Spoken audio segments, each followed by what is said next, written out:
పూరి జగన్నాథుడికి ఒక రోజు కడుపు నొప్పి వచ్చి ఎంతో బాధపడ్డాడు అని మీకు తెలుసా?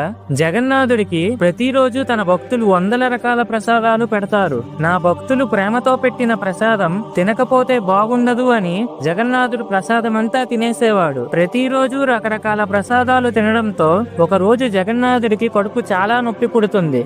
దాంతో స్వామి తన భక్తురాలైన ఒక ముసలావిడ కలలోకి వచ్చి, అమ్మా, నాకు కడుపు నొప్పిగా ఉంది, వేపాకుతో చేసిన రసాన్ని నాకు ఇవ్వు అని జగన్నాథుడు అడుగుతాడు. వెంటనే ఆ ముసలావిడ వేపాకు బాగా నూరి తయారు చేసిన రసాన్ని పూరి జగన్నాథుడి ఆలయానికి తీసుకుని వెళ్తుంది. కానీ ఆలయం బయట ఉన్న భటులు ఆ వేపాకు రసాన్ని విసిరేసి ఆ ముసలావిడను లోపలికి పంపించకుండా ఇంటికి తరిమేస్తారు. ఆ ముసలావిడ రాత్రంతా ఏడుస్తూ, నా స్వామి ఎంత నొప్పితో బాధపడుతున్నాడో, ఈ రాత్రంతా కడుపు నొప్పిని ఎలా భరిస్తాడో అని తనలో తానే కుమిలిపోతుంది. అదే రాత్రి జగన్నాథుడు అప్పటి రాజు కలలోకి వచ్చి కోపంతో, నా తల్లికి చాలా అవమానం జరిగింది, నాకు చాలా కడుపు నొప్పిగా ఉంది అని చెప్తాడు. ఆ రాజు వెంటనే నిద్ర లేచి ఆ ముసలావిడ ఇంటికి వెళ్లి వేపాకుతో మళ్లీ రసాన్ని చేయించి తనతోనే జగన్నాథుడికి అర్పితం చేయిస్తాడు.